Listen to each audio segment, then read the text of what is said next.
students, let's start the new lesson, lesson number 3, Taro's reward in our English subject.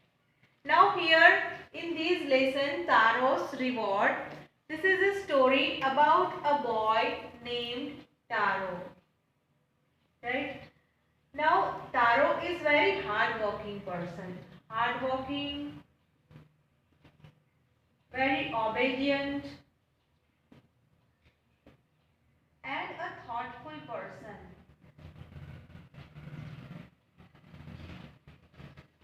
Taro is very hardworking, obedient, and thoughtful person. He always works hard to fulfill the wishes of his parents. He always work hard to fulfill the wishes of his parents.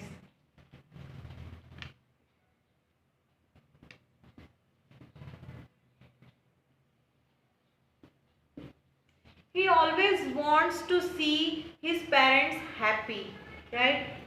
The Taro was very hardworking, obedient, and thoughtful person. He always think about the happiness of his parents. How he can make his parents happy, how he fulfill the wishes of his parents, right? Let us start the study. Now let's start the study. This is a story about a thoughtful and loving son. He works hard to fulfill his parents' wishes and gets some unexpected help. Now, here in this story, a young woodcutter named Taro lived with his mother and father on a lonely hillside. Now, a young woodcutter means who cut the woods. तो a young would cutter कि जिसका नाम तारो था, वो उसके mother और father के साथ एक हिल साइड रहता था. हिल साइड मीन्स पहाड़ियों में. उनका घर अलग से था, वहाँ पे ज़्यादा लोग नहीं रहते थे. All day long he chopped wood in the forest. All day long, सारा दिन.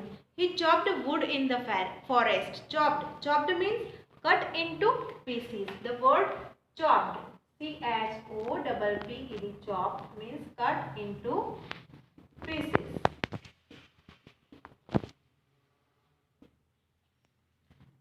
All day long he chopped wood in the forest. Though he worked very hard, he earned very little money. वो मेहनत तो बहुत ज़्यादा करता था, पर उसे पैसे बहुत कम मिलते थे. He earned very little money. This made him sad, और उसकी वजह से वो बहुत दुखी हो जाता था. For he was a thoughtful son, he wanted to give his old parents everything they needed. वो बहुत thoughtful था, विचारशील व्यक्ति था, right? विचारशील बेटा था वो, तो वो हमेशा अपने पेरेंट्स के बारे में सोचता था कि मैं कैसे उनकी नीड्स, कैसे उनकी ज़रूरियातें पूरी करूँ. He always thought that his parents wanted to give everything they needed. वो अपने पेरेंट्स को वो सभी चीज़ें देना चाहता था कि जो वो लोग चाहते थे. One evening when Taro and his parents were sitting in a corner of their hut. Hut means झोपड़ा, उनकी जो कुटिया थी, उनमें जब उस कुटिया में जब कॉर्नर साइड में तारो उसके पेरेंट्स के साथ जब बैठा हुआ था, a strong wind began to blow. एकदम से जोर का हवा का झोंका आया. Then it whistled through the cracks of the hut and everyone felt cold. Now the strong wind whistled through the crack of the hut. जो झोपड़ा था उसमें क्रैक लगा हुआ था. Crack means narrow gap. Here CRACK, crack means narrow.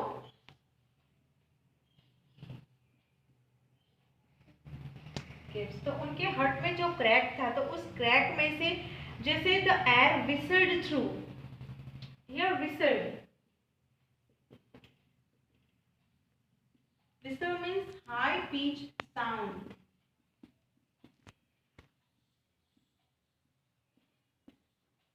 जैसे तेज हवाएं चलती है, तो जैसे हवा के झोंके का जो आवाज़ें आती है, तो वहाँ उसके लिए यहाँ पे विसल्ड वर्ड यूज किया गया है, मीन्स हाई पिच्ड साउंड, जो हवा का जो साउंड था, राइट, और जो हवा उनके हट के क्रैक में से वहाँ से उनके झोपड़े में भी उसका एहसास हुआ स्ट्रॉन्ग विंड का। And everyone felt very cold, और सभी को बहुत ठंड लगने लगी। Suddenly Taro's father said, I wish I had a cup of shake, it would warm me and do my old heart good. और अचानक से suddenly Taro's father said, Taro के पिता ने ऐसा कहा कि I wish I had a cup of shake, शायद मेरे पास एक शेक का कप होता, it would warm me and do my old heart good, कि जिसे मुझे गर्माहट मिलती और मेरे कलेजे को ठंडक मिलती। तो यहाँ पे शेक है, SAKE। यहाँ पे शेक क्या है, तो अ पॉपुलर जापानीज ड्रिंक, ये शेक है, a popular Japanese drink.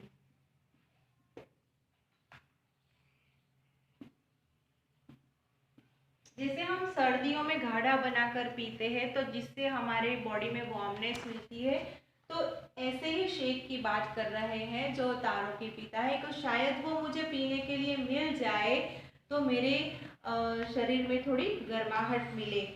Next morning this made taro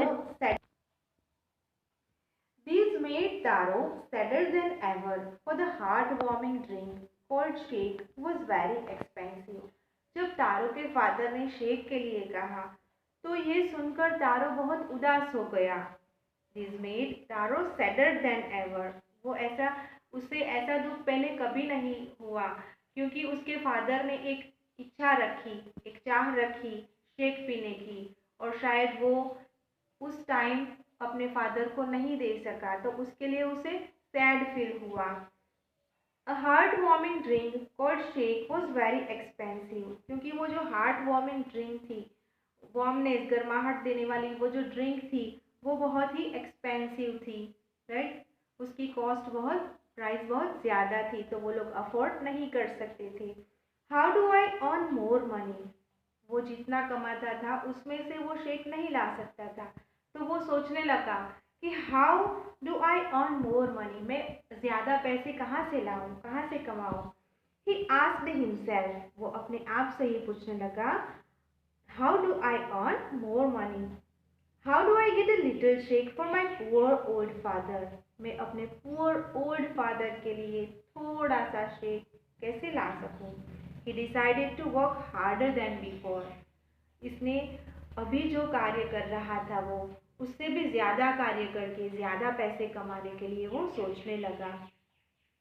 next morning Taro jumped out of bed earlier than usual and made his way to the forest. Next morning दूसरे दिन सुबह में Taro jumped out of bed, here jumped out,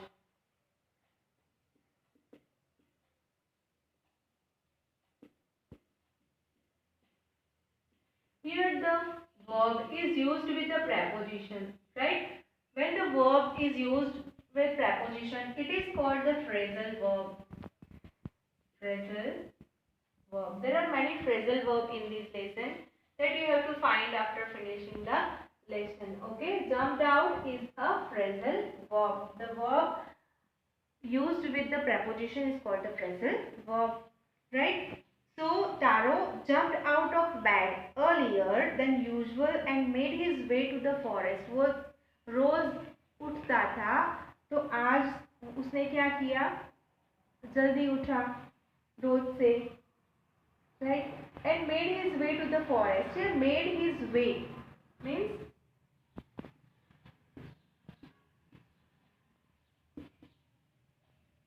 went to.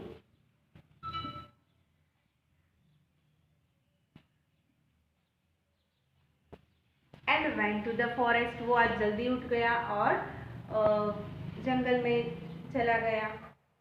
He chopped and cut as the sun climbed, उसने लकड़ियाँ काटी, उसे chop की, right, as the sun climbed and Soon he was so warm that he had to take off his jacket. उसे बहुत बहुत सारा ज़्यादा काम किया तो उसे बहुत गर्मी लगने लगी.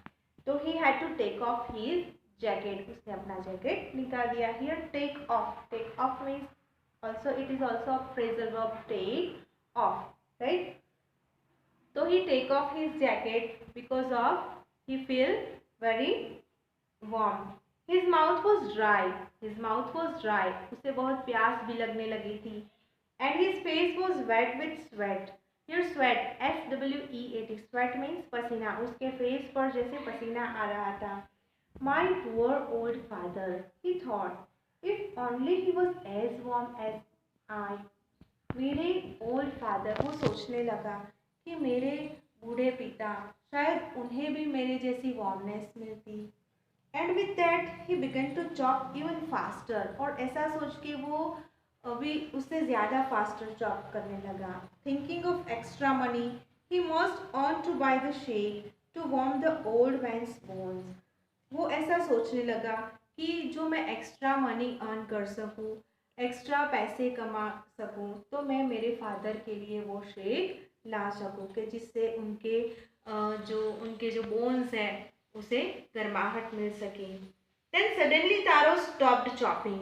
अचानक से उसने चॉपिंग करना बंद कर दिया. He stopped chopping. What was the sound he heard. उसने एक आवाज़ सुनी. What was that sound. Could it possibly be rushing water.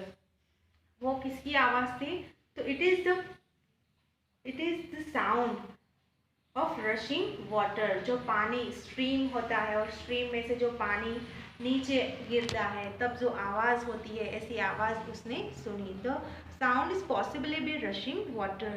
Taro could not remember ever seeing or hearing a rushing stream in that part of the forest. Taro तो रोज़ लकड़ियाँ काटने जाता था, लेकिन फॉरेस्ट के उस पार्ट में उससे याद नहीं कि उसने कभी ऐसी आवाज़ सुनी होगी. The X dropped out. Dropped out. Here dropped out is also a phrasal verb. Dropped out. Right? The X dropped out his hands and ran into the direction of the sound. उसके हाथों में से वो X थी, कुल्हाड़ी थी जिसे वो लकड़ियाँ काटता था, वो नीचे गिर गई. And he ran into the direction of the sound. जहाँ से वो sound आ रहा था उस direction में वो चला गया, दौड़ा गया. Taro saw beautiful little waterfall hidden behind a rock. Taro ने वहाँ जाके देखा तो he saw a beautiful little waterfall hidden behind a rock. Rock के पीछे एक छुपा हुआ वाटरफॉल उसे दिखाई दिया. वो बहुत ब्यूटीफुल था. Kneeling at the place where the water flowed quietly he cupped a little in his hands and put it to his lips. Kneeling at a place.